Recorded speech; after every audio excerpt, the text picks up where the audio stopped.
भावना व्यक्त करण्याचं, वास्तविकता मांडण्याचं, जनजागृती, समाजजागृती करण्याचं उत्तम साधन म्हणजे लिखाण. ते लिखाण समाजाप्रती पोहोचवण्यासाठी त्यामागे घेतलेले वैचारिक कष्ट आणि त्यामुळे समाजात रुजत चाललेला सकारात्मक दृष्टिकोन हा त्या लेखकांसाठी एक अभिमानाची गोष्ट असते. लेखक हा निस्वार्थी असतो. स्वार्थ असतो फक्त वाचकांच्या प्रेमाचा, स्वार्थ असतो फक्त वाचकांच्या प्रतिक्रियांचा. लेखक नेहमी वाचकांच्या प्रेमाचा भुकेलेला असतो. ते मिळतं वाचकांच्या प्रतिक्रियेमधून. त्यामुळे लेखकाच्या मनात नवा उत्साह निर्माण होतो. नवीन काहीतरी लिहिण्याची प्रेरणा मिळते. जरी असली लेखणी लेखकाची, साथ असावी त्याला वाचकाची, जोड असावी लागते प्रतिक्रियेची, हीच गोड आशा असते लेखकाची.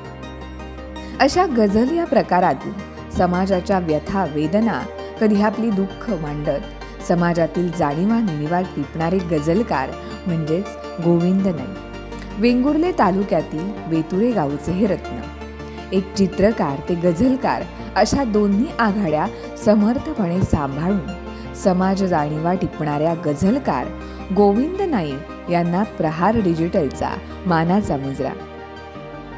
नमस्कार. प्रहारच्या स्टुडिओमध्ये आपल्या सगळ्यांचं मनपूर्वक स्वागत. खरं तर सिंधुदुर्ग हे कलेचं आग आहे. सिंधुदुर्गामध्ये अनेक भजनी बुवा, दशावतारी कलावंत, लोककलावंत यांनी जसं योगदान दिलेलं आहे, तशी ही जी भूमी आहे ती साहित्यिकांची भूमी आहे.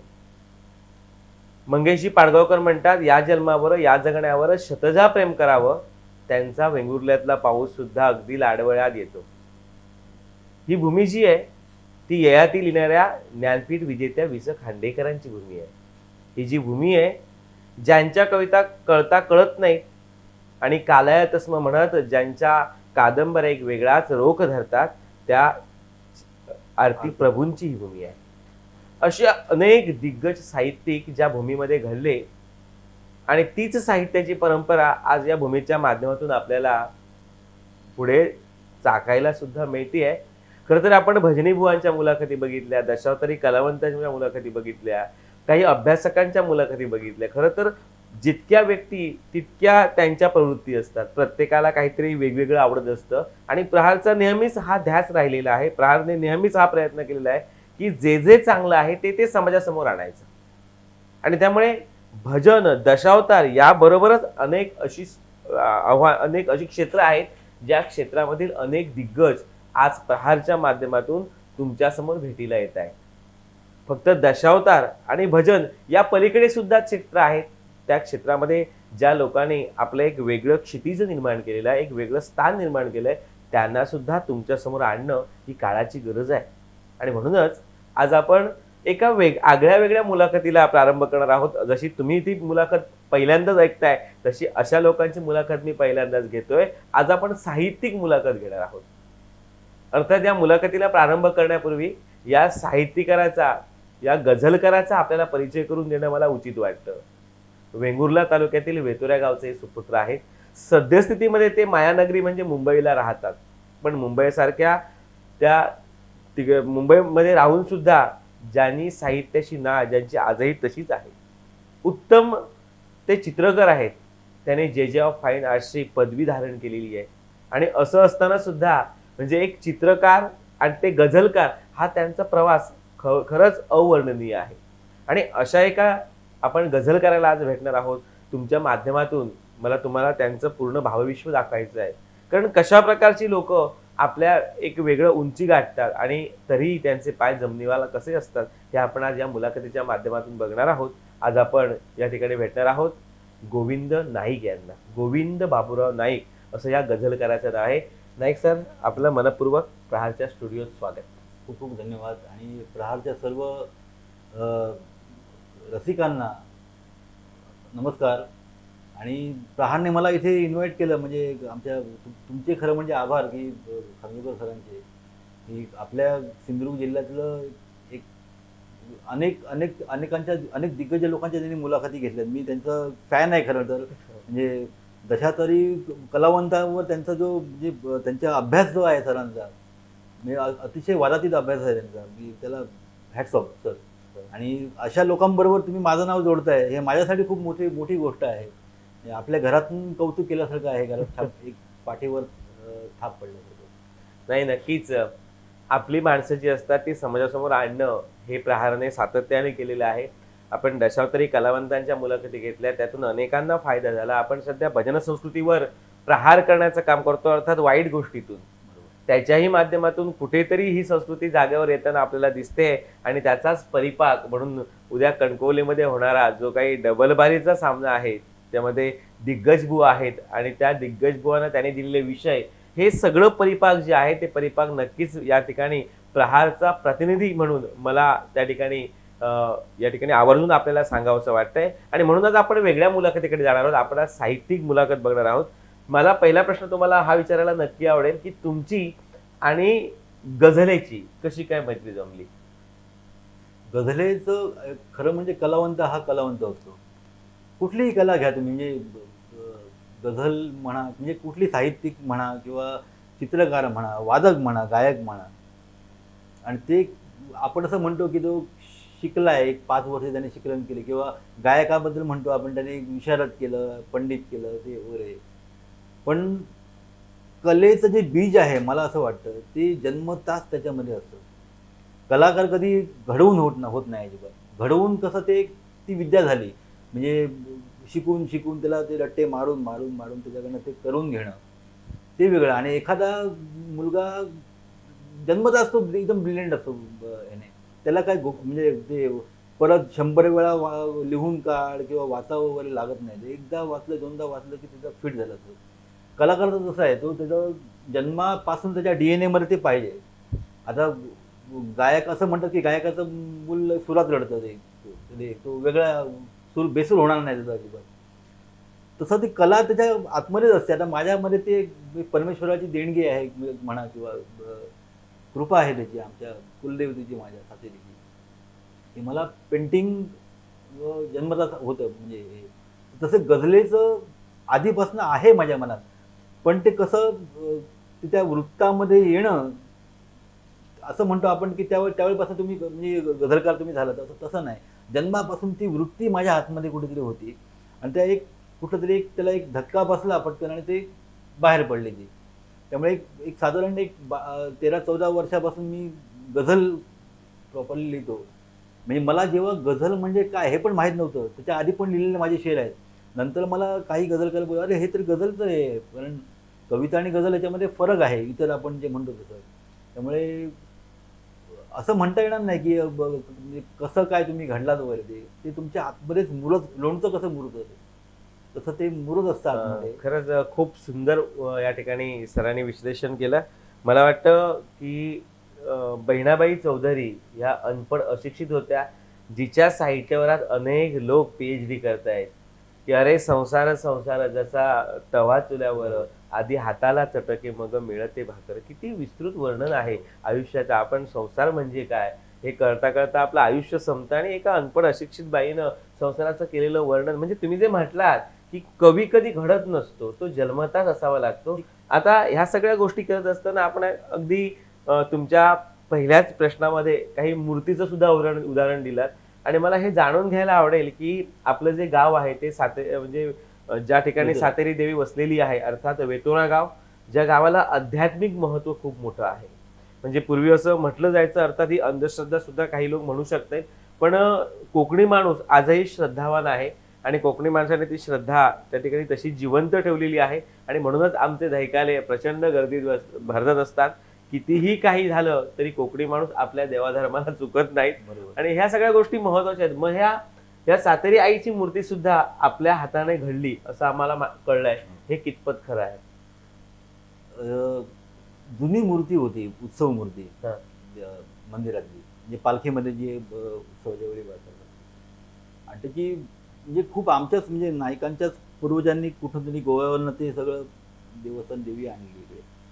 आणि त्यानंतर त्याला आता शेवटी ती मूर्ती आहे ती, आणि ती त्याला असं म्हणजे बोटं वगैरे थोडीशी खराब होत होत. त्या राहुल बोलले की नवीन हे करा, कारण काय एखादी वाईट हे घडायला नको अजिबात.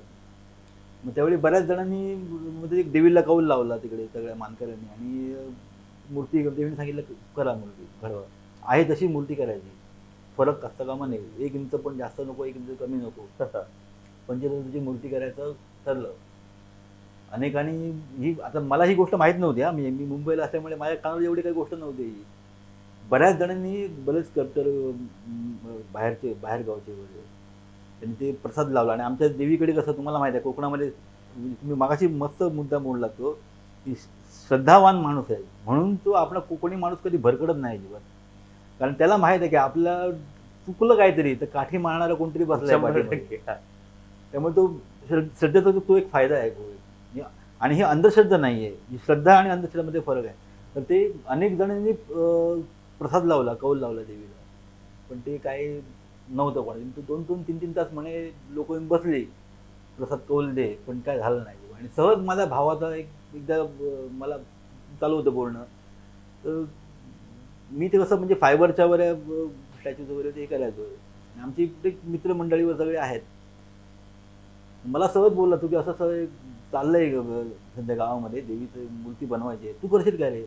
कारण बऱ्याच जणांनी कोणाचं नावच हे होत नाही, क्लिक होत नाही, म्हणजे देवी प्रसादच देत नाही कोणाला. म्हटलं, मी विचार केला की मगाशी बोलत श्रद्धा, म्हटलं देवीने ज्या अर्थी बोलली आहे की करा म्हणून, ती इकडनं तिकडनं कुठून तरी करून घे.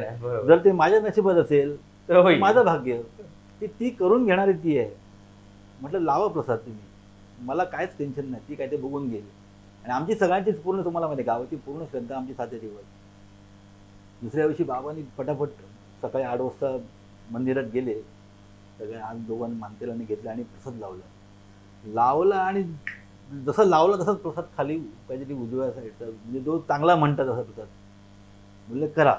लगेच बाबांनी मला फोन केला लगेच. आणि त्यांचा तो उत्सव होता त्यावेळी. मला बोलले की 20 दिवसामध्ये ते सगळं पाहिजे होतं, मूर्ती रेडी, इकडे आ. म्हटलं ठीक, बघूया. तर सेम परत पाहिजे होती. म्हटलं एवढ्या लवकर, कारण थोडा वेळ लागतो मेटलला, सगळं ती प्रोसेस मोठी आहे त्याची. म्हणजे माती काम करा, मग त्याची परत डाय मेणाची सगळं गठ्ठे बांधा, त्यामध्ये मेटल पंचधातूचं मिश्रण ओतून मग मूर्ती करा आणि मग फिनिश करा आणि मग घेऊन या, असं ते लेंदी प्रोसेस होती त्याची. एक डोक्यात आयडियावर, म्हणजे सातेरीने तो विचार डोक्यात टाकला असेल. म्हणजे म्हटलं जर आहे जी मूर्ती ऑलरेडी आता, तिची जर आपल्याला साचा मारता आला तर माझं माती काम वाचेल, मी तेवढे दिवस माझे वाचतील आणि ॲज इट इज होऊन जाईल. त्याच्यामध्ये करेक्शन थोडं करता येतं. मग तसं मग बोललं कसं हे करणार, पूजेची मूर्ती कसं त्याला हे करणार. म्हटलं लावा प्रसाद, तुमची प्रसाद लावा, ती जर बोलली तर तुम्हाला अनुमती द्यावी लागेल. ठीक आहे, लावला प्रसाद. देवी बोलली करा, काय प्रॉब्लेम नाही. मग लगेच संध्याकाळची गाडी बघून सकाळी इकडे आलो, कुडाळवरून प्लॅस्टर भावानं तोपर्यंत आणून ठेवलं, साचा मारला. मी देवीची कशी हे आहे बघा, पुढे साचा झाला आणि साचा आणला, ओला होतं ना, संध्याकाळी आम्हाला परत रिटर्न गाडीतनं जायचं होतं. तसाच तो POPचा ओला साचा घेऊन आम्ही गेलो मुंबईला. कारण ते काम ते फाउंड्री लागते त्याच्यासाठी, भट्टी सगळं ते प्रोसेस आहे. आमच्या डोंबिवलीमध्ये ते डोंबिवली ईस्टला शिल्पालय म्हणून आहे साठे सरांना, त्यांच्याकडे ते सगळं घेऊन म्हटलं हे असंच आहे, ते बनवायचं आहे. त्यांनी साचा बघितला, बोलते ह्याच्यानंतर कसं काय येणार एवढं, कारण ते इकडे ओलं होतं प्लॅस्टर. आणि म्हणजे जो नंबर सांगितलेला भावाने त्याने तिथे वेगळ्या नंबरचा आणला, म्हणजे थोडं म्हणजे स्लो सुकणारं असं, काही प्लॅस्टर फास्ट सुकतं, त्याने तसं आणलं. म्हटलं ठीक आहे, आता देवीची इच्छा. ते बोलले कसं होणार याच्यातनं, आणि ह्याला वेळ बोलले सगळं वेळ लागेल ह्याला प्रोसेसला, कधी महिनाभर जाईल बोलले. काय करणार आता, म्हणजे तुम्ही करा काय ह्याच्यामध्ये. म्हटलं मेन टाका, जसं येईल तशी देवी काय ते बघून घेईल. म्हणजे माझा जो कामगार असतात ना म्हणले, ते बोलले ते बाहेर गेले, परवा या तुम्ही, आपण बघूया. इलाज नव्हता अजिबात. दुसऱ्या दिवशी आलो, संध्याकाळी घरी आलो मी, आणि त्यांचा संध्याकाळी परत फोन आला, म्हणजे तुमचं अर्जंट हे होतं, मी टाकून दिलं बोलतं आपलं मेन, तुम्ही सकाळी आपण बघूया काय होतं ते. मला मी त्यांना ती इच्छा बुद्धी दिली देवीने, आणि दुसऱ्या दिवशी सकाळी गेलो मी ह्याच्यामध्ये. जशी मूर्ती आहे तशी, पूर्ण ते लाल मेण होतं, मेणाची मूर्ती एकदम कट टू कट आहे तशी, काही करायची गरज नाही अशी. म्हणजे त्याने आश्चर्य त्यांना वाटलं की एवढे साचे बनवलेत, म्हणजे हे केले, ह्या साच्यातनं अशी ह्या लेवलचा साचा जो इकडनं तिकडनं फुटला आहे, सगळं ओलं आहे, त्यातनं असं येणं बोलतो अशक्य आहे. म्हटलं तेच तर आमच्या देवीची कृपा आहे आमची त्या. आणि ते मग त्याला मग थोडं एक्स्ट्रा जे बाहेरचं होतं जे काय म्हणजे साच्यामधलं बाहेर पडतं मेणवर थोडं हे करून फिनिश करून एक दिवस बसून मूर्ती ती मेणाची फिनिश केली. मग त्याचा गट्टा म्हणून 9व्या दिवशी मूर्ती रेडी होती आमची आहे तशी आणि पंचदशीची मूर्ती ती 9व्या दिवशी रेडी होती. आणि दुसरी गोष्ट काय की त्यांना ते अर्जंट मग माझ्या घरी आणून ठेवली आणि बाबांनी मला तारीख दिलेली की आम्हाला 20 तारखेला पाहिजे म्हणून 21ला पाहिजे. आणि मी त्यावेळी काय आलं 19ला माझा गझलचा प्रोग्राम होता नाशिकला. आता ह्यांना एक दिवस हे होतं ना 21ला आपल्या तिकडे म्हणजे 20ला आपण निघू शकतो. 19ला गझलचा प्रोग्राम मी तिकडे घेतला नाशिकला घेतला आणि मी स्वतःच प्रोग्राम हे अरेंज केल्यामुळे मला तिकडे जाणं भाग होतं. बाबांनी मग अर्जंट 2-3 दिवस मला बोलले नाही ना आधी एक दिवस अगोदर पाहिजे. मग तो प्रोग्राम अरेंज करून वगैरे मग रात्री तसं नाशिकवरचा आटपून प्रोग्राम घरी येऊन मग मूर्ती घेऊन सकाळी आम्ही इकडे वेतुलीला हजर झालो. ती पूर्ण देवीची कृपा आहे ना तर शक्यच नव्हतं अजिबात. म्हणजे थोडक्यात करता करविता तू आहेस, आम्ही फक्त निमित्त मात्र. त्यामुळे तो करत सगळं असतो, आपण फक्त निमित्ताची कारण असतो. त्यामुळे कधीच हा अहंभाव घ्यायचा नाही, हे माझ्यामुळे झालं, फक्त मी निमित्ताची कारण होतो. आणि हा भाव नेहमीच कोकणी माणसाच्या मनात राहतो आणि म्हणून ती नेहमी जमिनीवर असतात. तुम्ही मगाशी सांगितलं की तुमचा गझलचा एक कार्यक्रम नाशिकला होता. आम्हाला या माध्यमातून तुमची एखादी गझल ऐकायला नक्कीच रसिकांना आवडेल. मालवणी एक होती मराठी आहे. नाही, मालवणी पेश केला तरी पण काय हरकत नाही. मराठी सगळी आपण सुरुवात करूया नंतर कारण मालवणी असल्यामुळे आणि आपले रसिक वर्ग 99% ते मालवणी असेल आपली नाही, पूर्ण कसं असतं की प्रहार पूर्ण वाटतं सगळ्याला कॅच करत असतो. त्यामुळे प्रत्येकाची आवड निवड वेगवेगळी असते. अलीकडच्या काळामध्ये आम्ही भजनी बुवांच्या मुलाखती घेत होत्या. मग त्यानंतर काही प्रहारकडे अशी लोकांनी रिक्वेस्ट केली की मध्ये मध्ये आम्हाला दशावतार सुद्धा दाखवा. त्यामुळे भजनी बुवांना ऍडजस्ट करून मध्ये मध्ये दशावतार दाखवावं लागलं. काही लोकांची इच्छा होती अजून काहीतरी वेगळं आम्हाला ऐकायला मिळेल का, म्हणून त्याच्या अनुषंगाने तुमच्यासारख्या साहित्यिकाला आम्हाला या ठिकाणी बोलवलं लागलं. शेवटी रसिकांची इच्छा पूर्ण करणं हे प्रहारचं ब्रीद आहे आणि ते सातत्याने करतायत. आणि त्यामुळे मोठी माणसं जी असतात ती थेट प्रहारच्या माध्यमातून जनसामान्यांपर्यंत पोहोचतायत. एक गझल पेश करतो मराठी गझल. त्याच्या आधी एक मतला गझलचं एक वाटत नंतर मी सांगेन त्याला म्हणजे सुरुवात ध्रुपदच असं त्याला मतला म्हणतात. मग पुढचं एक एक एक शेर येतो. हे एक मतला आणि 1-2 शेर सादर करतो आणि मग गझल सादर करतो की हे कसे आयुष्य आहे ज्यात जगता येत नाही. हे कसे आयुष्य आहे ज्यात जगता येत नाही. श्वास नुसता येत जातो गंध टिपता येत नाही. श्वास नुसता येत जातो गंध टिपता येत नाही. आणि व्यक्त ओठांनाच व्हावे लागते प्रत्येक वेळी. जी तरुण पिढी आता ऐकत असेल हा मुलाखती पाहत असेल की व्यक्त ओठांनाच व्हावे लागते प्रत्येक वेळी. व्यक्त ओठांनाच व्हावे लागते प्रत्येक वेळी. काळजाच्या भरवशावर प्रेम करता येत नाही. काळजाच्या भरवशावर प्रेम करता येत नाही. आणि पान अळवाचे तशी तू थेंब पाण्याचा असा मी. पान अळवाचे तशी तू थेंब पाण्याचा असा मी. भेट होते स्पर्श होतो पण बिलकता येत नाही. पान अळवाचे तशी तू थेंब पाण्याचा असा मी.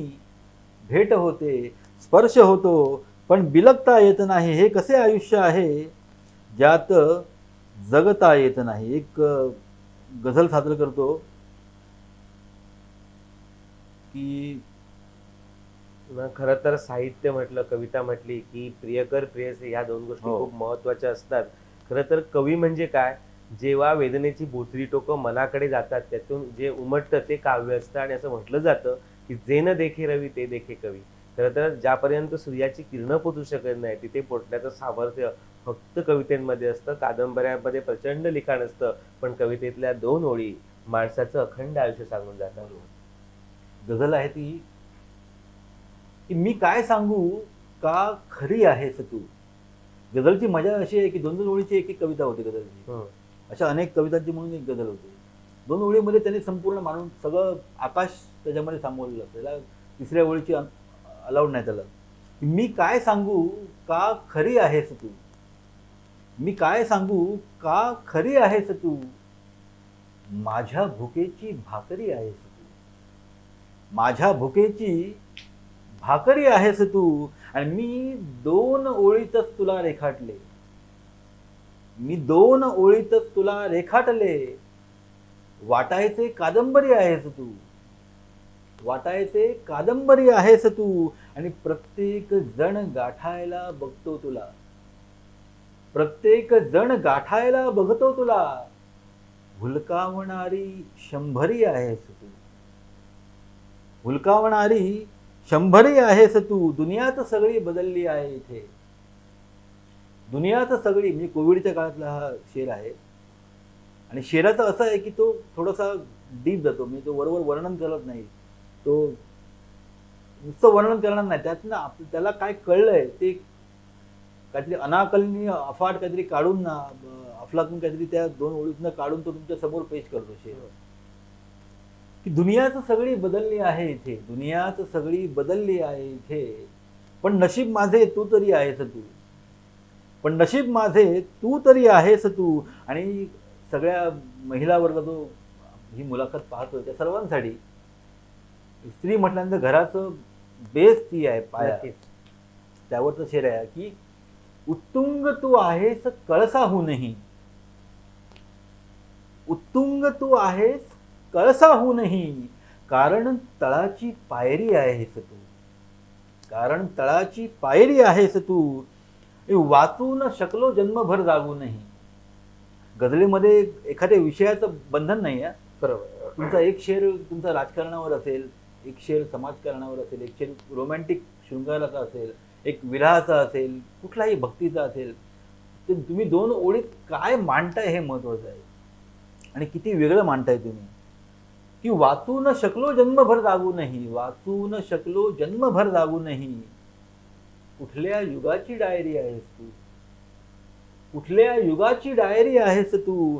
आणि ॲटिट्यूड असतो एक गझलकारामध्ये थोडासा, मी काहीतरी वेगळा, एक प्रत्येकाचा असतो. पण गझलकाराचा कसा येतो बघा तो, की अंधारा आहे भोवतीचा मी तुझ्या, अंधारा आहे भोवतीचा मी तुझ्या, अंधारा आहे भोवतीचा मी तुझ्या, माझ्यामुळे कोजागरी आहेस तू. अंधारा आहे भोवतीचा मी तुझ्या, माझ्यामुळे कोजागरी आहेस तू. अंदाज नाही लागला हातास पण, अंदाज नाही लागला हातास पण, ओठास कळले बासरी आहेस तू.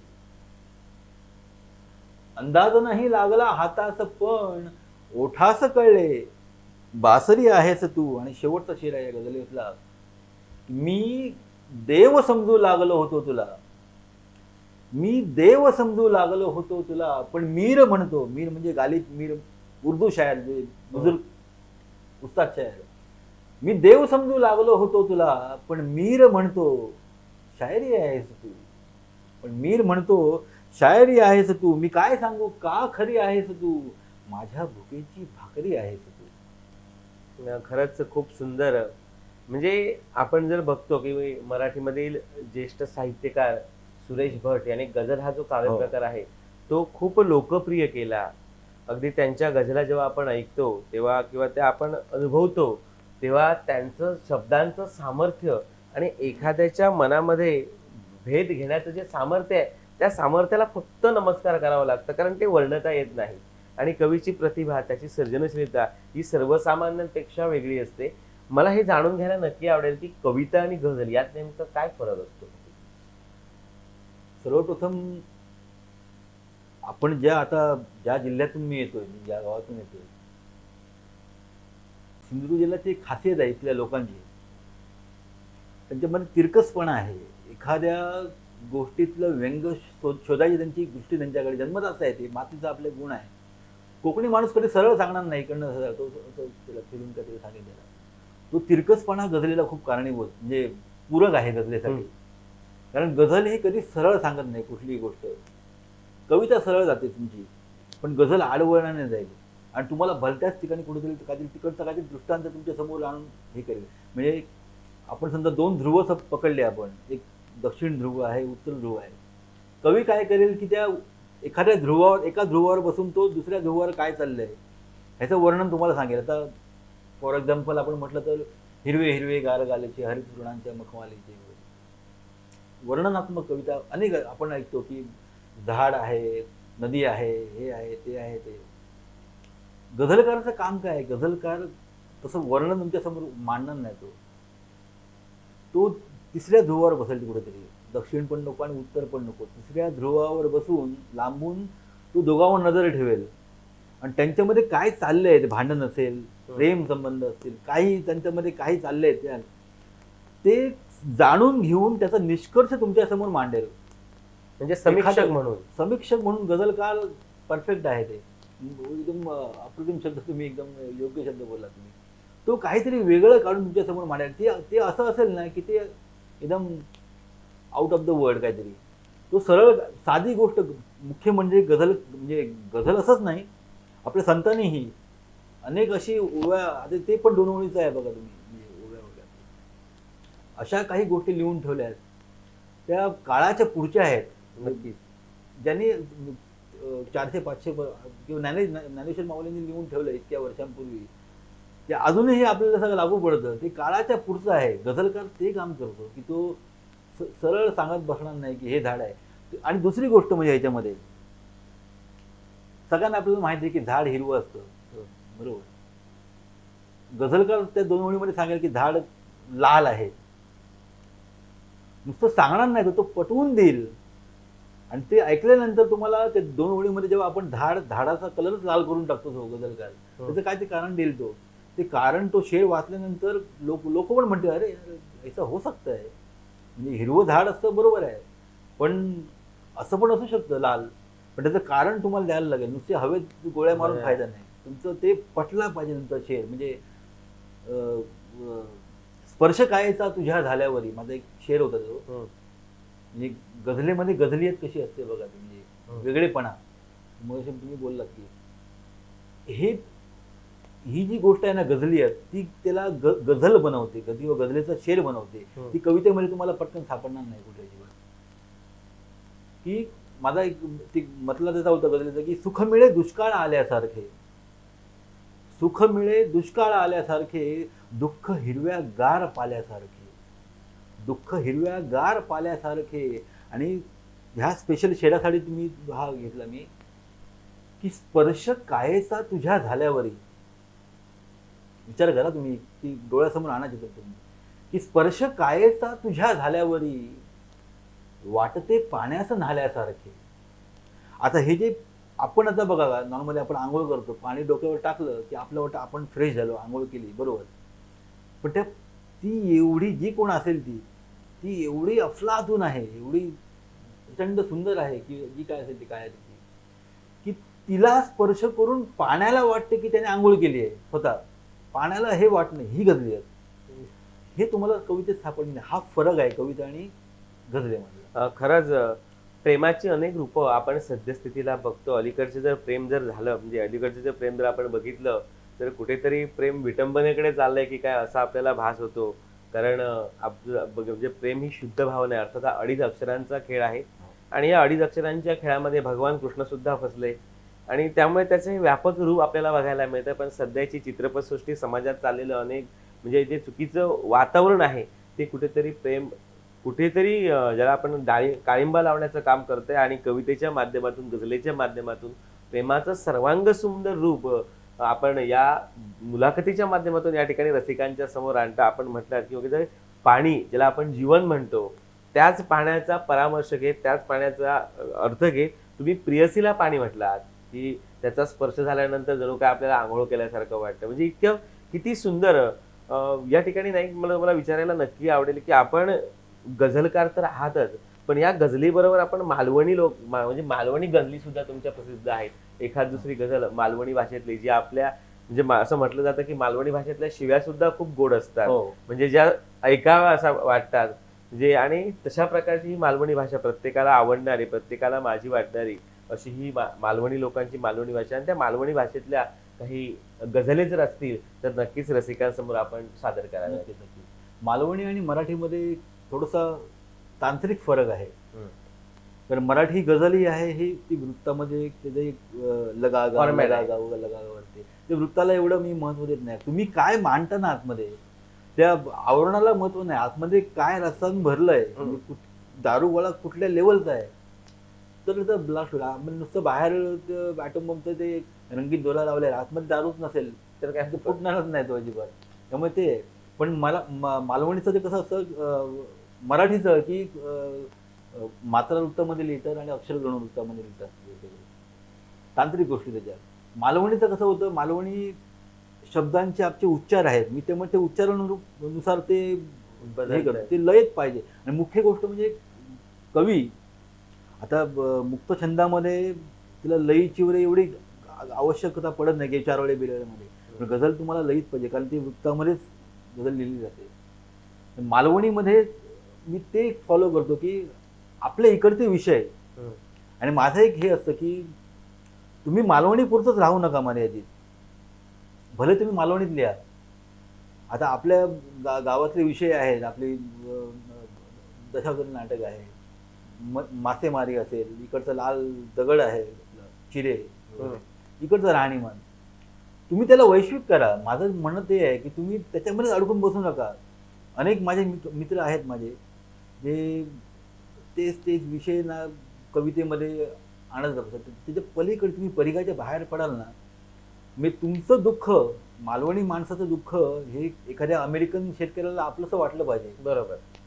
म्हणून तुमची भाषा म्हणजे मांडण्याची पद्धत ही वैश्विक पाहिजे. माझं म्हणणं ते का म्हणजे तुमची गझल ही वैश्विक व्हायला, तुम्ही जगात कुठल्याही तुम्ही याच्यामध्ये कोपऱ्यामध्ये जाल, तुमचे शब्द त्यांना पटायला पाहिजे. बरोबर. तुम्ही आपलं बाउंड्री अडकू नका तुम्ही.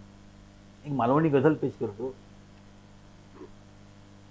की तो इल्ल्या पावटेक वर बघीत असता. तो इल्ल्या पावटेक वर बघीत असता, कधी कोसाचा छप्पर बघीत असता. तो इल्ल्या हा तिरकसपणा झाला माणसाचा की अशी माणसं असतात, कधी याचा वाईट होता. बरोबर. तो इल्ल्या पावटेक वर बघीत असता, कधी कोसाचा छप्पर बघीत असता. त्याचं रोजचं एकच प्रश्न ठरलेलो, कधी बदलता हा उत्तर बघीत असता. कधी बदलता हा उत्तर बघीत असता. मी दार दिवसभर उडा ठेवतोय पण तो मात्र लांबसून घर बघीत असता. मी दार दिवसभर उडा ठेवते पण तो मात्र लांबसून घर बघीत असता.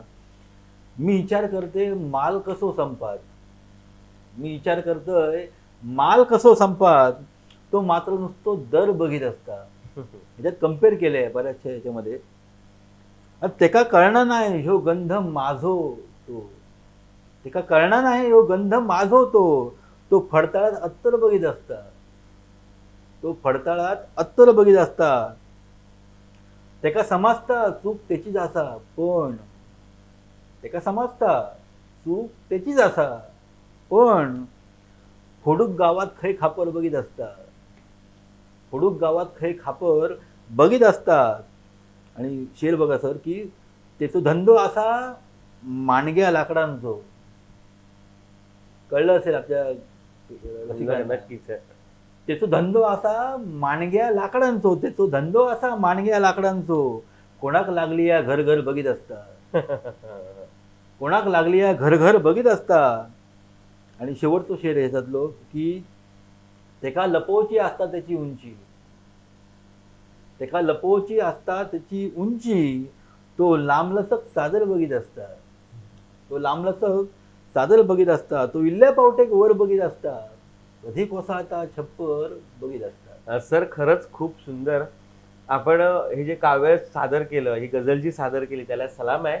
अलीकडेच अगदी काही दिवसापूर्वी वेंगुर्ल्यामध्ये सन्माननीय डॉक्टर भाईडकर साहेबांनी एक संमेलन घेतलेलं होतं, देशातलं पहिलं दशावतारी नाट्य संमेलन. अनेक दर्दी लोकांनी तिथे गर्दी केलेली होती. अगदी लंगार नृत्य, अभिनय नृत्य आणि वेशभूषा या सगळं खचाखच भरलेलं हे संमेलन होतं. गोव्यावरून सुद्धा काही प्रमुख पाहुणे त्या संमेलनाला आलेले होते. प्रत्येक जण त्या संमेलनाबद्दल चांगलंच बोलत होता. पण आपण म्हणतो ना की कोकणी माणूस कोणाच्या तरी डोक्यावर खापर पडत असतो, ती वृत्ती सुद्धा या माध्यमातून मला प्रकर्षाने काही कलावंतांकडून दिसली. ते खरंच आहे की आता गझलीचा शेर लिहिताना गझलकार एखाद्या घडलेल्या घटनेवर लिहित असतो, पण तो अनेक ठिकाणी लागू पडतो. असं जसा तो शेर तुम्हाला आता लगेच ती गोष्ट नाही आठवली. लगेच आठवली म्हणजे एखादा माणूस पूर्णपणे तो कार्यक्रम उभा करण्यासाठी बरोबर. स्वतःची तळमळ, स्वतःचं तन मन धन अर्पून उभा करतोय आणि तो कार्यक्रम चांगला झाल्याच्या बातम्या अनेक वृत्तपत्र घेत आहे आणि त्यामध्ये बाबा हा हे चुकीचं होतं, हे बरोबर नव्हतं, हे सांगण्याची जी वृत्ती आहे ती कोकणी नाही, माणसाची निश्चितच घातक वृत्ती आहे. थोडीशी कुठेतरी याच्यावर तुम्ही या शेराच्या माध्यमातून या गझलेच्या माध्यमातून चपराक दिलेली आहे. म्हणजे मला बोलावं लागलं नाही, मला व्यक्त व्हावं लागलं नाही, तुमच्या गझलेनं ते काम करून दिलं. तुम्हाला नेमकं या वृत्तीबद्दल काय वाटतं? नाही, मी तुमची तळमळ बघतो नेहमी. तुमचा ऍक्च्युली खूप पूर्वीपासून मी फॉलो करतो तुम्हाला. म्हणजे तुमची समृद्ध दशावतारांची तुमची सिरीज म्हणा किंवा इतर नाटकांबद्दल किंवा इतरही गोष्टी तुमच्या घडामोडी असतात नेहमी डोळ्यासमोर. आणि आदर्श आहात तुम्ही आमचे, म्हणजे या पूर्ण पंचकृषीचे म्हणा किंवा आपल्या पूर्ण ह्या जिल्ह्यातील कुठलंही काम, कुठलंही मोठा जेव्हा आपण पाऊल उचलतो एखादा, म्हणजे एखादी गोष्ट घडवण्यासाठी आपण आपल्या परीने 100% तुम्ही म्हणजे जो सच्चा माणूस जो असतो, इमानदार, जो आपल्या कामाच्या प्रती निष्ठेने काम करणार, तो 100% द्यायचा प्रयत्न करतो. आता एखाद्या कामामध्ये त्रुटी राहू शकतात, ती शेवटी मनुष्य स्वभाव आहे. पण त्यासाठी त्याचाच बागुलबुवा करून काय ते अख्खं ते पूर्ण कार्यक्रमाला गालबोट लावणं हे चुकीची गोष्ट आहे. आपण जे चांगलं, जे मेहनत करताय, जे तळमळीने जे एखादी गोष्ट करतोय त्याला आपण पाठबळ द्यायलाच पाहिजे आणि तुमच्यासारख्या माणसाला नक्कीच द्यायला पाहिजे. कारण तुम्ही मीडिया हा चौथा खांब म्हणतो आपण. संपूर्ण देशाची लोकशाही त्याच्यावर अवलंबून आहे. त्यामुळे अशा हिमतीने काम करणारे आणि जिकिरीचं काम आहे. आपण बघतो अनेक ठिकाणी पत्रकारावर म्हणा किंवा जो वेगळ्या वाटेने द्यायचा प्रयत्न करतो त्याला नेहमीच त्याच्या मार्गात काटे टाकण्याचं काम होतच असतं नेहमी. पण ते हळूहळू काट्यांची मखमल पण होईल.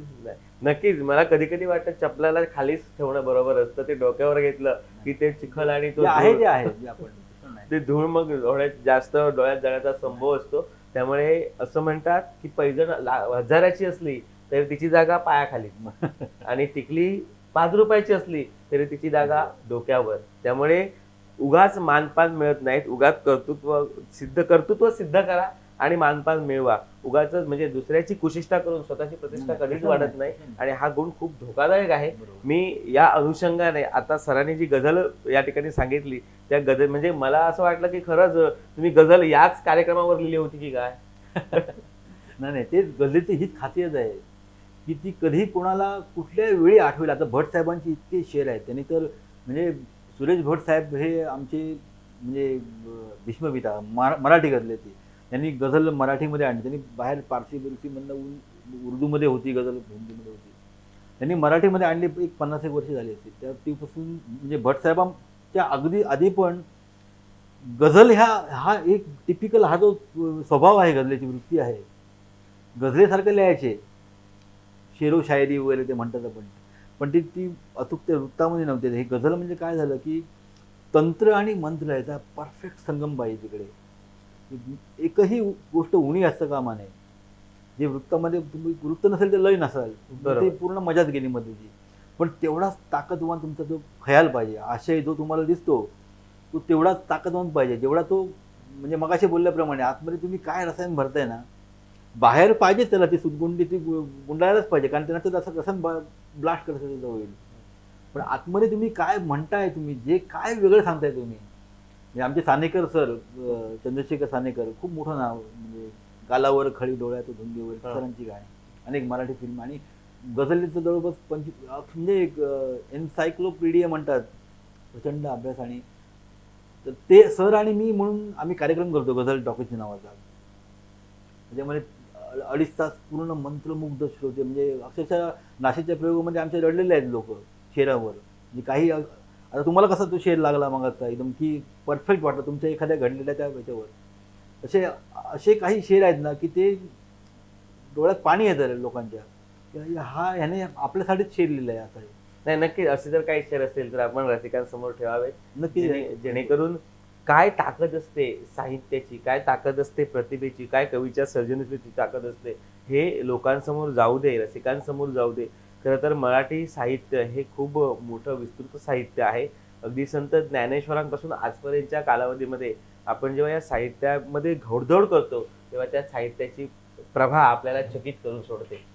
मी काही म्हणजे मगाशी तुम्ही विषय काढला की पेंटिंगचा आणि गझलचा आहे, दोन्ही एकमेकाला खूप पूरक गोष्टी आहेत.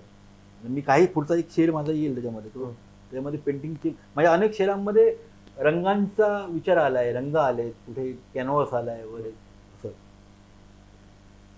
की आयुष्याला बसायची झळ शिल्लक आहे का, आयुष्याला बसायची झळ शिल्लक आहे का, माझ्यामध्ये अजून वादळ शिल्लक आहे का. म्हणजे तुमच्यासारखा तुमच्या हा शेर तुम्हाला लागू पडेल. तुम्ही म्हणजे वादळ जेवढं मोठं असेल ना त्याला तेवढं त्याची झळ बसत राहणार तुम्हाला. माझ्यामध्ये जेवढं वादळ असेल, मला जेवढं काही जगावेगळं काम करायचं असेल, मला त्याचे फटके, त्याची किंमत चुकावी लागेल मला. मी आयुष्याला बसायची झळ शिल्लक आहे का, माझ्यामध्ये अजून वादळ शिल्लक आहे का. चित्राचा उल्लेख पुढे येतो. बघा तुम्ही आता याच्यामध्ये पॅलेस्टाईन वगैरे किती मानवी संहार झाला एक दिवसामध्ये, की अजूनही का चित्र जगाचे पूर्ण होत नाही. तो कॅनव्हास आहे जगाचा, रंगवतोय आपण, रंगवतो. अजूनही का चित्र जगाचे पूर्ण होत नाही, अजूनही का चित्र जगाचे पूर्ण होत नाही. एखादा रक्ताचा ओघळ शिल्लक आहे का, एखादा रक्ताचा ओघळ शिल्लक आहे का, आणि पाठ रिकामी दिसते आहे, जरा चौकशी कर. पाठ रिकामी दिसते आहे, जरा चौकशी कर. काळजाकडे एखादा वळ शिल्लक आहे का, पाठ रिकामी दिसते आहे, जरा चौकशी कर. काळजाकडे एखादा वळ शिल्लक आहे का, आयुष्याला बसायची झळ शिल्लक आहे का, माझ्यामध्ये अजून वादळ शिल्लक आहे का. अशी शेरांची मजा असते की ते सरळ सांगणार नाही की चित्र म्हणजे चित्र जगाचं काढतोय, ती कल्पना आहे झाली ती, पण त्याची तो सांगेल की एखाद्या रक्ताचा ओघळ शिल्लक आहे, की त्यातली उणी दाखवून देईल की जगामध्ये काय चाललंय नक्की. एवढा नरसंहार चाललाय सगळीकडे, बघा तिकडे कुठे बॉम्ब ब्लास्ट झाला, कुठे मारामाऱ्या राडे झाले सगळे. सर एकंदरीत हा तुमचा शेर बघताय, ह्या गझलेमधले काही ज्या पंक्ती बघितल्यानंतर अनेक गोष्टीची आठवण येते. आता तुम्ही मगाशी म्हटलात की काळजामध्ये वेदनेची कळ शिल्लक आहे का, पाठीवर वळ शिल्लक आहे का. हे सगळं बघत असताना कधी कधी भीती वाटते की आपल्याच बरोबर असणारे माणूस आपल्याला गिळंकृत करायला बघतायत की काय, असं तुम्ही मला या शेराच्या माध्यमातून सांगू इच्छितात की काय.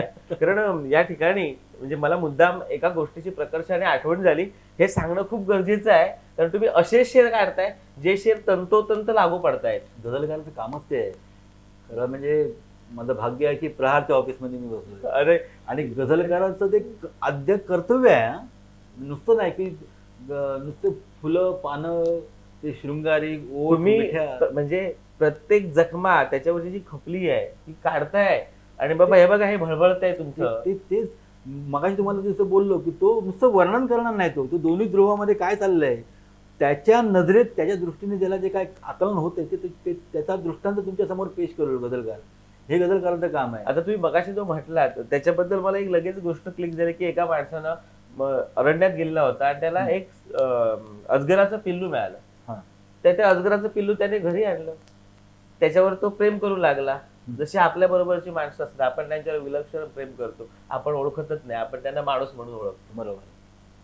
तो त्याला आपल्या बरोबर झोपू लागला. हळूहळू ते पिल्लू मोठं व्हायला लागलं आणि पिल्लाने जसा मोठं व्हायला सुरुवात केलं तसं पिल्लू वेगळ्याच आवाजामध्ये ते त्याच्याबरोबर झोपताना असं वेगळा आवाज काढू लागलं. त्याला वाटायला लागलं की पिल्लाला काहीतरी प्रॉब्लेम आहे, म्हणून त्याने त्या अजगराच्या पिल्लाला उचललं, ते मोठं झालेलं पिल्लू, आणि डॉक्टरकडे घेऊन गेला. डॉक्टरने विचारलं काय झालं याला, तर डॉक्टरला त्याने सांगितलं की हे पिल्लू रात्री माझ्याबरोबर असतं, रात्री ते वेगळा आवाज काढतं. डॉक्टरने त्याला चेक केलं आणि सांगितलं हे वेगळा आवाज काढतं, याला वेगळं कारण आहे, ह्याला काही झालेलं नाहीये, ते तुझी उंची मोजतंय, कारण तुला ते गिळंकृत करायला बघतंय. समाजामध्ये अशी सुद्धा माणसं असतात जे आपल्या बरोबर असतात आणि आपण त्यांना मोठं करण्याचा प्रयत्न करत असतो आणि ती मागून आपल्याला गिळंकृत करण्याचा प्रयत्न करत असतो. आणि ते तुम्ही शेराच्या माध्यमातून या ठिकाणी, त्याच्यावरचा एक शेर आहे माझ्याकडे, तो तुम्हाला पुढे येईल तो गझलीमध्ये. आताच पेश केला असता तर खरं बरं झालं असतं. कारण ज्या प्रकारे तुम्ही या शेराची मांडणी करतात, मला असं वाटायला लागलंय की म्हणजे जाणून बुजून तुम्ही अशा अनेक जुन्या गोष्टी माझ्यासमोर म्हणजे उघड करतायत. हे असं आहे, हे असं आहे. म्हणजे समाजामध्ये अशी काही माणसं असतात ज्यांना आपण मोठी करण्यासाठी धडपडत असतो, ज्यांना बरोबर. किंमत शून्य असते, बरोबर. पण त्यांना आपण आपल्या बरोबर घेऊन जात असतो. पण ती काय करतात की तुम्ही कसे चुकीचे आहात, बरोबर. तुम्ही कसे योग्यतेचे नाही आहात, हे सांगत असताना तुम्हाला सुद्धा गिळंकृत करतात. असं म्हणतात की बरोबर. दुसऱ्यांचे शत्रू मोडण्यापेक्षा आपल्यातले फितूर मोजायला शिका. म्हणजे बरोबर. शिवचरित्र हे आम्हाला सांगतं. तुम्ही पुढचा गझल पेश करा. की दिशा कुठे शब्दात जमावासाठी होती. त्या एका स्पेशल शेरासाठी ही गझल पेश करतो. अनेक नेते म्हणा किंवा कोणीही म्हणा भाषणबाजी करतात, पण ते लोकांसाठी कितपत आहे. दिशा कुठे शब्दात जमावासाठी होती, भाषणबाजी केवळ नावासाठी होती. भाषणबाजी केवळ नावासाठी होती आणि एकमताने अखेर काही ठरले नाही. एकमताने अखेर काही ठरले नाही. दोन्हीकडची मते ठरावासाठी होती. दोन्हीकडची मते ठरावासाठी होती. एक भाकरी दिसली आणि घोषणा थांबल्या. म्हणजे आंदोलनांची शेवट कसा होतो बघा. एक भाकरी दिसली आणि घोषणा थांबल्या. पिचलेली माणसे उठावासाठी होती. आणि तो शेर की वर्मावर खंजीर लागला तेव्हा कळले. अगदी अचूक वर्मावर खंजीर हा पाठीमागेच लागतो समोर. हो, बरोबर. वर्मावर खंजीर लागला तेव्हा कळले. वर्मावर खंजीर लागला तेव्हा कळले. पाठीवरची थाप सरावासाठी होती. वर्मावर खंजीर लागला तेव्हा कळले. पाठीवरची थाप सरावासाठी होती. म्हणजे अरे वा, मस्त छान छान आवडतं. अंदाज आपलं वाटतं का आपलं कौतुक चाललंय, पण अशी लोक अंदाज घेत असतात की ह्याच्या कुठे वर्मावर घाव घातला की ह्याचा सफाया होईल. वर्मावर खंजीर लागला तेव्हा कळले. पाठीवरची थाप सरावासाठी होती. दिशा कुठे शब्दात जमावासाठी होती. भाषणबाजी केवळ नावासाठी होती. खरंच खूप सुंदर. चतुरस्त्र असलेलं आपलं हे गझलेचं साम्राज्य खूप मोठं आहे. सर, आपण जसे उत्तम गझलकार आहात तसे आपण उत्तम पेंटिंग आहात. मला वाटतं आपण पाटकरमध्ये 10वी पर्यंत शिकला, त्यानंतर खर्डेकर कॉलेजमध्ये तुमची 12वी झाली आणि मग कलेची साधना करायला तुम्ही मायानगरीत म्हणजे मुंबईला गेलात. पण मला आपल्याकडून जाणून घ्यायला हे आवडेल की तुम्हाला चित्रकार किंवा तुमचा चित्राचा प्रवास नेमका कसा घडला. लहानपणापासून मगाशी मी सांगितल्याप्रमाणे की ते तुमच्या आतमध्ये पाहिजे ती कलेची आवड. म्हणजे चित्र अनेक जण बघतो आपण, पण कोणाला वाटतं का की मी असं एखादं चित्र रंगवावं. लहानपणी म्हणजे मी लहान एक 5-6 वर्षाचा आम्ही वेंगुर्ल्याला राहायचो. वेंगुर्ला दाभोळ नाक्यावर आमचं घर. बाबा त्यावेळी MSCB मध्ये वेंगुर्ल्याच्या ऑफिसमध्ये. आणि आमच्या दाभोळ नाक्यावर आमच्या घराच्या समोरच रस्ता ओलांडून समोरच्या बिल्डिंगमध्ये आमचे दाभोळीचे गणपतीचे पेंटर जयराम करमुटकर, त्यांचं गणपतीची शाळा होती आणि बरेचसे आणि फेमस नाव जयराम करमुटकर. आणि त्यामुळे मला ती मातीची सवय लागली तिकडे. काही त्यामुळे लहान माझ्या कुवतीप्रमाणे माझ्या वयाप्रमाणे कुठे काय असं उलट सडत नागोबा बनव किंवा अजून आपल्या भाषेतला गणपती बनवते. 2-4 हे लावले, हात झाले की सोड लावले की गणपती झाला आपला लहानपणीचा. रंगवताना त्यांना परत लुडबुड करा, हा रंग तो रंग सगळं. तिकडे मला ती आवड निर्माण झाली. म्हणजे आतमध्ये जे माझ्या होती कुठेतरी कला, जी ठिणगी. स्पार्क. म्हणजे कसं असतं बघा, ठिणगीला वारा लागला पाहिजे तर तिचा मग वणवा पेटतो. ठिणगी होती, वारा त्याने लावला, वारा दिला, मग त्याचं कुठेतरी मोठी आगीचं. आणि दुसरी गोष्ट म्हणजे आमच्या बाजूला त्यावेळी आपले सिंधुदुर्गाचे सुपुत्र ज्येष्ठ चित्रकार अरुण लवकर सरांचं त्यावेळी तो तिकडे होतं जे प्रिंटिंग प्रेसवर जे झेरॉक्स वगैरे ते त्यांचे गणपती डोळ्यासमोर नेहमी असायचे. त्यांचं ते फेमस म्हणजे त्यांना तर आशीर्वाद आहे गणपतीचा. आणि ते माझ्या वडिलांचे मित्र, त्यामुळे त्यांच्याबरोबर असं बोलणं असायचं किंवा असे गणपतीचं. तेव्हा मला म्हणजे माझ्या ते चित्रकाराची जन्म ती सुरुवात ते तिकडे झाली खरी म्हणजे. आणि आपण तुम्ही बघा बरेचशी लहान मुलं चित्र काढतो, गणपतीच काढणार. शक्यतो 90% तुम्हाला मुलं गणपती काढायला दिसतील, कारण त्याला सोपं आहे. मस्त 4 हात लावले आणि त्याचं रूप एवढं विलोभनीय आहे ना, की ते ओंकार प्रधान रूप गणेशाचे. त्याच्यामध्ये ते सर्व काही आहे हो. त्यामध्ये ते लय आहे, जशी गझलेमध्ये लय आहे तशी त्या गणेशाच्या मूर्तीच्या त्या सोंडेमध्ये लय आहे. त्याचे कान वगैरे शेप जो आहे, आकार आहे, तो सगळ्यांनाच एकदम आकर्षित करतो तो. त्यामुळे चित्र काढायचं म्हटलं की पहिला गणपती. सुरुवात माझी तिकडे झाली. मग हळूहळू मग ते रंगकाम म्हणजे पेन्सिलमध्ये माझा हात खूप छान आहे म्हणजे आधीपासून. तर पेन्सिल लेंडिंग चालू व्हायचं. मग ते अनेक नटनटांची चित्र काढा. हळूहळू वय वाढतं. त्याच्यामुळे मग गणपतीची जागा एखादा मग अनिल कपूर घेतो किंवा मग शाहरुख खान घेतो वयाप्रमाणे. मग तर ते झालं. मग मग नंतर मी खर्डेकर कॉलेजला 12वी नंतर मग डायरेक्ट 92 साली मी मुंबईला गेलो. मग जे स्कूल ऑफ आर्ट्सला प्रवेश घेऊन 97ला पासआउट झालो. खरं मगाशी सर तुम्ही एक विषय काढला की वणवा खूप महत्वाचा असतो, पण वणवा लावलेले वणवा जे लावतात त्याने सावध असलं पाहिजे, कारण जर वाऱ्याने दिशा बदलली तर ते सुद्धा जळू शकतात त्याच्यामध्ये. ह्या सगळ्या गोष्टी खूप महत्वाच्या आहेत. गझलेच्या अनुषंगाने ह्या गोष्टी लोकांसमोर येणं खूप गरजेचं असतं. सर एकंदरीत आपण चित्र अनेक ठिकाणी काढता, आपण अनेक दिग्गज जे कलावंत आहेत त्या कलावंतांच्या घरी सुद्धा तुम्ही खूप छान पेंटिंग केलेलं आहे. आम्हाला एक आमचा सिंधुदुर्गाचा सुपुत्र म्हणून आम्हाला ह्या गोष्टी ऐकायला नक्की आवडेल. आपण कोणकोणत्या चित्रपट कलावंतांच्या घरी तुमची छान पेंटिंग केलात किंवा त्यांची वेगळी कामं केलात? मी ॲक्च्युली जे मध्ये मी केले कमर्शियल आर्ट, म्हणजे अप्लाइड आर्ट. आपण जे कमर्शियली ज्याचा यूज करतो पेंटिंग्स वगैरे ते. आणि आता ॲक्च्युली मी म्हणजे आपण ॲड एजन्सीज असतात, ॲडव्हर्टाईजची एजन्सी जे ॲडव्हर्टाईज वगैरे बनवतात, पेपर ॲड असतील किंवा माझ्यावर टी व्हीवर आपण बघतो त्या ॲड. मी शिकलोय ते, पण जे मधनं बाहेर पडलो आणि मला अशी लाईन मिळेल ना, मग ते बाजूला ठेवून मग मी फाईन, आता मी जे करतो ते ॲक्च्युली फाईन आर्ट आहे. पेंटिंगची तो वेगळा कोर्स झाला त्याचा. पण तो न करता मला इकडेच दिशा मिळाली, मी इकडेच जात गेलो. मी इंटिरियरमध्ये मुंबईत म्हणजे आता गावातही ते बऱ्याच ठिकाणी हे करतात. इंटिरियरमध्ये खूप स्कोप आहे पेंटिंगला. तुमची म्युरल्स असतील, वॉल टेक्स्चर्स असतील, वेगवेगळे कॅनव्हास पेंटिंग असतील. आणि माझ्या नशिबाने, आमच्या देवीची कृपेने मला त्या अशी लोक भेटत गेली. म्हणजे माझी पहिलीच साईड होती पेंटिंगमध्ये, तो म्हणजे आमचे बंटी सुरमा नावाचे प्रोड्युसर होते, म्हणजे राजा हिंदुस्थानी फिल्मचे प्रोड्युसर. त्यांच्याच घरचं काम मला त्यावेळी मिळालं होतं, पहिलं काम. नंतर मग त्यांच्या थ्रू मग हळूहळू मग त्यांचे पार्टनर मुरानी ब्रदर्स, मोठे ऋतिक रोशन, मग हळूहळू ती शिबा, म्हणजे शिबा ॲक्टर होती बघा, आजा मेरे गाडी में बैठ जावरती गाणी तिची होती फेमस ती. असेच मग हळूहळू आता पद्मिनी कोल्हापुरे वगैरे.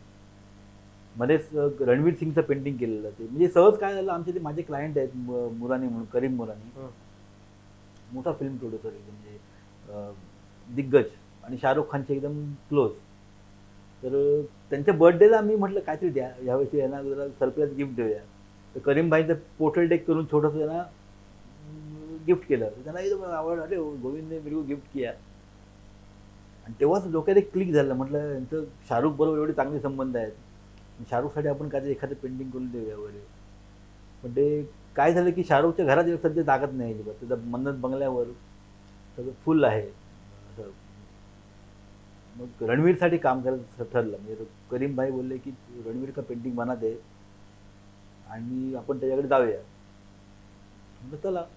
म्हणजे एक 4x4चं रणवीरचं एक पोर्ट्रेट बनवलं. आणि त्याची स्पेशालिटी अशी होती की ब्लॅक अँड व्हाईटमध्ये केलं पूर्ण पोर्ट्रेट. त्याचं रणवीर थोडं अतरंगी कॅरेक्टर आहे, थोडी गॉगल एकदम हटके असतं, कपडे पडून त्याच्या इथून. आणि माझ्या डोक्यात की नुसतं पोर्ट्रेट करायचं नाही अजिबात, त्या माणसाचं काहीतरी दिसलं पाहिजे त्या पोर्ट्रेट. म्हणजे त्याचा चेहऱ्यासारखा चेहरा बनवण्याचा अर्थ, त्याचा स्वभाव की तो ज्याच्यामध्ये त्याची स्पेशालिटी आहे ते त्यातनं दिसलं पाहिजे. मग काय केलं मी की त्याचं गॉगलची फ्रेम होती, आपला ग्लास होती, त्याच्यामध्ये मी त्याने केलेल्या साकारलेल्या 4 भूमिका टाकल्या तिकडे. म्हणजे बाजीराव मस्तानीमध्ये असेल किंवा गुंडेमधला असेल किंवा कपिल देवचा त्याने हे केला होता, रोल केला होता 1983चा फिल्ममधला. तर 4 हे असं रेंडिंग आणि छोटे एवढे 6 इंचाचे गॉगलची फ्रेम होती, हे होते 6-7 इंचाची. त्याच्यामध्ये ते पूर्ण दाखवणं आणि तो वाटणं की हा रणवीर आहे. म्हणजे कसं होतं, 1-2 मिलीमीटर आपले 1 सेंटीमीटरचा चेहरा यायचा, 1-2 सेंटीमीटर. त्या चेहऱ्यामध्ये वाटायचं की हा रणवीरच आहे परफेक्ट. ती कृपा मी देवाचं देणं होतं ते. मग रणवीरकडे घेऊन गेलो ते. त्याला भेटण्यासाठी जवळपास 4 महिने, कारण तो बिझी माणूस आहे. मी काही घाई केली नाही. म्हटलं तर मला माहीत होतं हे लोकांना भेटणं म्हणजे हे आहे. म्हणजे करीम भाईंचा आमच्या होड जवळच आहे फिल्मलँडमध्ये.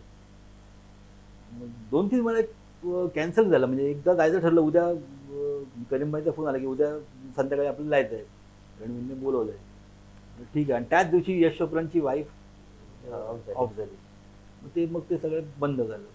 परत मग अचानक मग त्या दिवशी फोन आला की संध्याकाळी रात्री 8 वाजता बेबी स्टुडिओला जायचं आहे. ठीक आहे. मग त्यांना मग रणवीर भेटला. आणि त्याचा म्हणजे माणसं कशी असतात बघा तुम्ही. आत्ताच्या घडीचं सगळ्यात बिझी स्टार रणवीर असेल सध्याचा. एवढे त्याच्याकडे फिल्म्स आहेत, ॲड्स आहेत, सगळे ॲडचं शूटिंग चालू होतं तिकडेच ॲपमध्ये स्टुडिओमध्ये. आणि मी आणि करीम भाई बाहेर, कारण करीम भाई जाऊ शकतो, त्यांची जेवढी होल्ड आहे, पण तिकडे जाऊन डिस्टर्ब करणं आणि भेटायला लवकर आमचं असं नसतं त्यांचं ते. आम्ही बाहेर थांबलो. आतमध्ये गेल्यानंतर जेव्हा शूट संपलं जवळपास 2 तास बाहेर थांबलो. 10 वाजता आतमध्ये रात्री एंट्री मारली. आणि आतमध्ये गेल्यानंतर आतमध्ये जबरदस्त गर्दी. त्यांचा जो क्रू मेंबर असतात त्यांच्या शूटचे सगळे कॅमेरामन, हे ते सगळे डान्सर्स, मागचे लाईटवाले, ते सगळे त्याच्याकडे थांबलेले त्याचा सेल्फी घ्यायला रणवीरचा. आणि मी माझ्या मित्राला घेऊन गेलो. माझा एक मित्र त्याला पेंटिंग फ्रेम होतं 4 फुटाचं ना, त्याच्याकडे दिलं. म्हटलं तू सांभाळायचं. आणि करीम भाई आतमध्ये गेले आणि स्टेजवर गेला जाऊन त्याला देवाने मिठी मारली, वरे क्या वरे, ते सगळं त्यांना चालू झालं पूर्ण. मी आपलं करीमला इकडनं हे करतोय, मध्ये एवढी गर्दी घुसायलाच वाव नाही मला. तिकडनं रणवीरने मला हाक मारली, होय मा इथे राजा. आणि पूर्ण क्रोमा लावलेला पाठीमागे आणि फ्लोअरवर. आणि त्याने बोलवल्यानंतर का प्रश्न गेला. डायरेक्ट गेलो तिकडे आणि ते पॅक केलेलं होतं पेंटिंग, गिफ्ट वगैरे सगळं लिहिलं होतं, टू डिअर रणवीर वगैरे. आणि त्यांनी पेंटिंग मला ओपन करायला होतं. पेंटिंग उलटं करून मी ते खोललं आणि त्या समोर होतो. असा पूर्ण ह्याच्यावर बसलेला, गुडघ्यावर असा बसलेला पेंटिंग बघत. आणि त्याने विचारलं की कोणी, गोविंद भाई आपने बनाया? म्हणजे मैले की तो मैंने बनाया होगा. त्याने अक्षरशः हाताचा माझा किस घेतला हाताचा. आणि एवढा खुश झाला तो. म्हणजे ती कृपा माझ्यावर आमच्या साथीरीची आहे की त्याला आवडलं पेंटिंग ते खूप. त्याने लगेच फटाफट ते माझ्याबरोबर पण सेल्फी घेतला आणि फोटो पण विचारू फटाफट फोटो निघाला होती. म्हणून पी एला बोलला जाऊन उद्या माझ्या ऑफिसमध्ये सकाळी लावायचं आहे पेंटिंग, मला सकाळी दिसलं पाहिजे. क्या बात आहे. मग अशी लोक पण असं म्हणजे की तो एवढा उंचीवर आहे पण तो किती डाऊन टू अर्थ माणूस आहे तो. मी एवढा सोपा साधा एकदम मस्त माणूस आहे रणवीर. अशी लोक अनेक आहेत. काही तुम्ही मगाशी सांगितल्याप्रमाणे पण असतात असे, मला पण बरेच अनुभव आलेत. पण काही असेही आहेत. त्यामुळे ते समतोल राहतो जगाचा. म्हणजे राम आहे तिथे रावण पाहिजेच. रावण नसेल तर मग रामाची महती कोण हे सांगणार. आणि राम नसेल मग रावण किती हे होता ते कोण सांगणार. दोघं जण पाहिजेत तिकडे. नाही, हे सगळं जरी बरोबर असलं तरी आपण ज्यांच्यावर आहोत त्यांना तर रावण बनू नये. बरोबर. म्हणजे ज्या पायरीनं आपल्याला उंचावर नेलंय, म्हणजे असं म्हणतात तुम्ही, ज्या नक्कीच. पायरीने आपल्याला उंच शिखरावर नेलंय, येताना तीच पायरी पुन्हा तुम्हाला खाली आणत असते, लक्षात बरोबर. ठेवा. तो येतोच त्यामुळे खाली. खूप महत्वाचे असतात की आपण कुठे काय बोलावं, कुणाबद्दल काय बोलावं आणि कशा प्रकारे व्यक्त व्हावं. संविधानाने तुम्हाला व्यक्त होण्याचा अधिकार दिला, याचा अर्थ स्वैराचार नाही. स्वराज्य नाही. तो ह्यांचा डायलॉग होता, तुम्ही याचा हा केला तुम्ही आपले लोकराजा सुधीर कर्नल साहेबांचा. स्वातंत्र्य याचा अर्थ स्वैराचार नव्हे. त्यांचं ते वाक्य मला अजूनही लक्षात आहे, लहानपणी ऐकलेलं ते. नाही, आता कुठेतरी कधी मग कसं वाटतं माहितीये, जी चांगली लोक असतात, जी कुठेतरी धडपडणारी लोक असतात, त्यांना ती ठेच पोचते की बाबा आपण प्रामाणिकपणे काम करत असताना ज्याची ऐपत नाही, ज्याची पात्रता नाही, ती लोक आपल्यावर अशा प्रकारे जर चिखलफेक करत असतील तर आपण का करावं. खरंच आहे. ते वृत्ती आहे हो, शेवटी वाईट आहे हे सगळ्यांना माहिती आहे. पण मला वाटतं तुमच्यासारख्या लोकांनी आपल्या परीने तुम्ही घेऊन चाललंय पुढे या पूर्ण प्रहार परिवाराला, त्याच्यासाठी काम करताय किंवा संपूर्ण आपल्या समाजाला काम करत राहायला पाहिजे. आपल्या हातामध्ये हेच आहे. ते झालंच. म्हणजे असं म्हणतात की जेव्हा हत्ती चालतो तेव्हा कुत्रे भोकत असतात, हत्तीने त्याच्याकडे बघायचं नसतं. हे जरी खरं असलं तरी कधी कधी त्याची जी झळ असते तुमच्या भाषेमध्ये ती विनाकारण उगाच बसते आणि मग आपल्याला प्रश्नचिन्ह पडतो की बाबा मी ज्या वाटेवरून चालतोय ती वाट नक्कीच योग्य आहे का, किंवा हे फक्त टार्गेट करण्याचा प्रयत्न करतात. असो, बरोबर. कविता म्हटली, साहित्य म्हटलं किंवा चर्चा म्हटली की हे विषय येतात. समाजामध्ये जितकी माणसं असतात प्रत्येकाची मतं वेगवेगळी असतात आणि ती वेगवेगळी असणं साहजिक आहे. फक्त दुःख ह्या गोष्टीचं वाटतं की ज्याला आपण पाठीवर घेतलंय तोच जेव्हा पाठीवरून मार करतो तेव्हा मात्र ते वाईट वाटतं तुमच्या त्या शेरासारखं. तर आज आपण एक चांगले प्रसिद्ध चित्रकार म्हणून समाजासमोर एक आयडॉल आहात. मला तुम्हाला हे विचारायला नक्की आवडेल की सध्या जी मुलं फाईन आर्ट करतायत किंवा सध्या जी मुलं चित्रकलेमध्ये शिक्षण घेत आहेत त्यांच्याकडे करिअरच्या कोणत्या संधी उपलब्ध आहेत? खूप आहे. आमच्या वेळी तर कसं होतं, म्हणजे मी आता जे केलं आहे स्पेशलायझेशन त्याच्यामध्ये फक्त म्हणजे कमर्शियलमध्ये फोटोग्राफी होती, टायपोग्राफी होती आणि इलस्ट्रेशन होतं. पण आता तर एवढं ते मोठं झालं आहे प्रस्त सगळं, मीडिया एवढे आता तर मला आठवत पण नाही एवढी सगळे आतमध्ये आहेत. म्हणजे तुमच्या फिल्म ॲनिमेशनपासनं एवढ्या वाटा आहेत. तुम्ही जर समजा ज्याच्यामध्ये गेलात तुम्ही तिकडे जाऊन चौकशी केली तुम्हाला कळेल की हे सगळं आहे आतमध्ये. तुम्ही तुमच्याकडे फक्त तेवढी कुवत पाहिजे, तुमचा हात चांगला पाहिजे, मेंदू पाहिजे, तेवढे विचार करण्याची हे आणि परिश्रम आहे त्याच्यामध्ये. तुम्हाला ते पूर्ण आत्मसात करण्यासाठी सातत्य आणि साधना आहे. आता म्हणजे सगळीकडे कमर्शियल म्हणा किंवा फाईनला म्हणा, तुमच्याकडे जर तुमचं मातीकाम चांगलं असेल, स्कल्पचरमध्ये एवढा स्कल्पचर तर सध्या आमचे एक ते भगवान रामपुरे म्हणून स्कल्पचर आहे मोठे, आणि आता 108 फुटाची शंकराचार्यांची मूर्ती घडवली. तिथं खूप मोठं नाव आहे, जागतिक दर्जाचे शिल्पकार. आणि फेसबुकमुळे माझी ओळख, त्यांची ओळख, पण ते फोन बिन चालतो वगैरे. मग एवढं खूप कमी, म्हणजे आपण करू तेवढं कमी असं ह्याच्यामध्ये. आणि दुसरी गोष्ट म्हणजे रोज अपडेट होत आहे सगळं. असं नाही की 2 वर्षापूर्वी जे होता तोच अभ्यासक्रम आता आहे असं नाही. कालचं आज नसतं, आजचं उद्या नसेल. अपडेट रोज, कारण आता जेवढं फास्ट झालं आहे जग. तुम्ही जर म्हणजे म्हणाल की मी 2 वर्षापूर्वी हे शिकलो, आता त्याचा तुमचं बाप कोणतरी तुमच्या समोर तयार झालेला असेल. त्यामुळे तुम्हाला अपडेट राहावंच लागेल. कारण आता पूर्वी बघा तुम्ही झेरॉक्सच्या ते असं करायचे वगैरे, ते झेरॉक्स काढायचे. आता तर काय नाही, क्लिक झालं की झालं. आता उद्या सकाळी आता तर ते AI वर जे सगळं आलं आहे, आर्टिफिशियल इंटेलिजन्स वगैरे, तिथं अजून खतरनाक मामला आहे सगळा. तो कुठे घेऊन जाईल जगाला सांगू शकत नाही. म्हणजे मला वाटतं थोड्या दिवसांनी म्हणजे जो विचार कलावंत म्हणा किंवा साहित्यिक म्हणा हे करतात ते सगळं तुम्हाला रेडीमेड सगळं तिकडनं मिळतंय. गुगलवर बघा, तुम्हाला मोबाईलचाच बघा तुम्ही. पूर्वी मोबाईल नसताना आपले नंबर पाठ असायचे, घरातले नंबर तोंडपाठ असायचे बऱ्याच वेळा. आता नाही नंबर आपलं सगळं सर्च करायला लागतं, कारण काय त्याची सवय लावली आहे.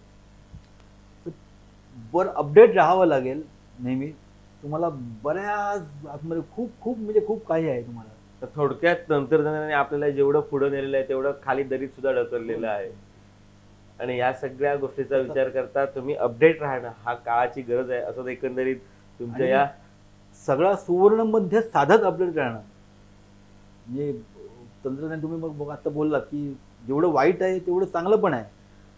त्याच्यात सुवर्ण मध्ये साधून पुढे अपडेट राहणं.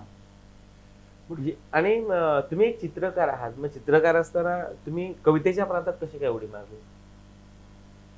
ते मगाशी बोललो तसंच होतं आतमध्ये. त्याला कुठेतरी आता काय होतं माहिती ना, इकडे कॉलेजमध्ये असताना मध्ये काहीतरी वाचली टीका, विटंबन वगैरे खूप आधी मी चारोळ्यावर लिहायचं होते, ते सुद्धा मला असं काहीतरी म्हणजे. मग कुठेतरी दोस्त मंडळी बसली की काहीतरी विटंबन करून टाका एखाद्या गाण्याचं, वाट लावणे म्हणतात त्याला वेगवेगळ्या आमच्या भाषेमध्ये. ते करता करता मग हळूहळू जेव्हा आपण ऐकतो, म्हणजे भट साहेबांना ऐकलं वगैरे, काहीतरी वेगळं आहे. गझल हा प्रकार काहीतरी वेगळा दिसतो, कारण ते लागतं डायरेक्ट आतमध्ये येतो. एखादा शेर, अद्यापही सूर्याला माझा सराव नाही, अद्यापही पुरेसा हा खोल घाव नाही, असं लिहिणारे भटसाहेब.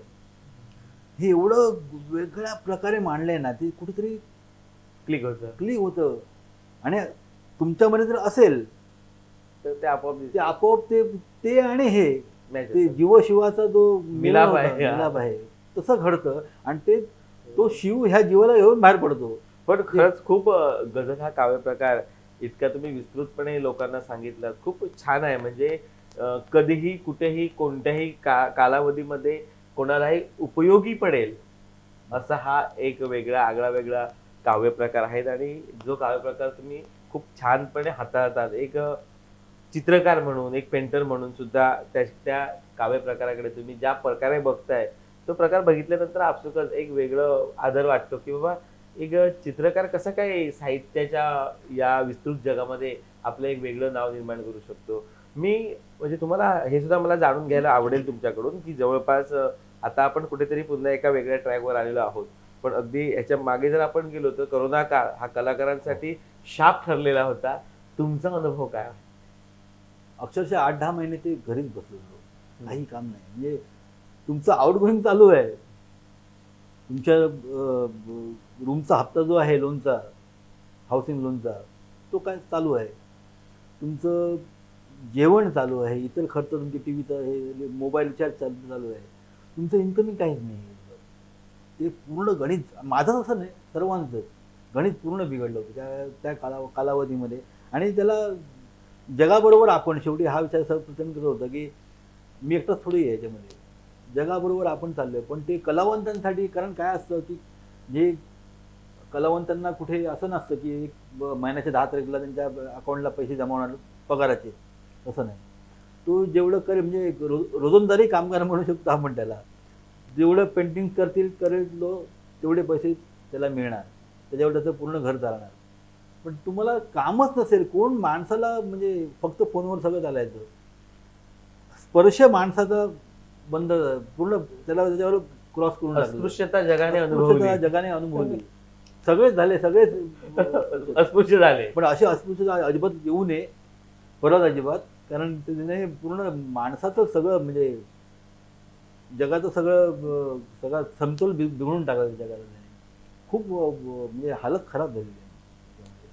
पण नशीब ते हळूहळू त्यातनं बाहेर पडलं, जगाबरोबर आपण सगळे बाहेर पडलो. खरंच सर, खूप खूप धन्यवाद या सगळ्या विस्तृत माहितीसाठी. आपण बराच वेळ चर्चा करतो आहोत, कुठेतरी चर्चेला पूर्णविराम देणं खूप गरजेचं आहे. आणि त्यामुळे मला तुम्हाला तो शेवटचा प्रश्न हा विचारायला नक्की आवडेल की एखाद्या कलाक्षेत्रातून आपण आपलं एक वेगळं उंची प्रस्थापित करताना कोणत्या गोष्टी कराव्यात आणि कोणत्या गोष्टी करू नये? खूप कठीण प्रश्न आहे. मुख्य म्हणजे ते उंची अशी काही ठरलेली नसते. म्हणजे आमच्या गझलेबद्दल जर म्हणायचं झालं तर भट साहेबांनी एवढं करून ठेवलंय की त्याच्या पलीकडे जाण्यासाठी म्हणजे त्यांनी 100 जन्माचं काम एका जन्मात करून ठेवलंय. त्यामुळे तुमचा प्रश्न परत म्हणजे जेव्हा आपण उंच शिखरावर जातो एका वेगळ्या गोष्टी करू नयेत, कोणत्या गोष्टी मला वाटतं त्यासाठी संतांनी लिहून ठेवले छान की ऐकावे मनाचे करावे, ऐकावे जनाचे करावे मनाचे. बरोबर. मला ते वाटतं की कलावंत म्हणून जगताना तुमच्या मनाला जे पटेल, खरं जेन्युइन आहे ना, म्हणजे असं फायद्यासाठी म्हणून नाही, मी माझा फायदा होतो असं म्हणत नाही, पण त्या गोष्टीमुळे जगाचा काहीतरी फायदा होईल हे खूप महत्वाचं आहे. माझ्या वैयक्तिक स्वतःसाठी नाही. कारण कलाकार हा कधी स्वतःचा राहत नाही अजिबात. त्याची कला कोणतीही असेल, त्याचं गाणं असेल, तर पंडितजींचं गाणं, भीमसेन जोशींचं गाणं ते गायब होते, पण त्यांचं गाणं जगाचं झालं शेवटी. ते जगाचा आवाज राहतो. लताबाईंचं गाणं जगाचा आवाज राहतो. प्रत्येकाला आपलं सुख दुःख त्याच्यामध्ये दिसायला लागलं. त्यामुळे कवी म्हणा किंवा पेंटर असेल, आर्टिस्ट असेल म्हणा, चित्रकार असेल, त्याचं सुख दुःख जगाचं जोपर्यंत होत नाही तोपर्यंत तो वैश्विक होणार नाही अजिबात.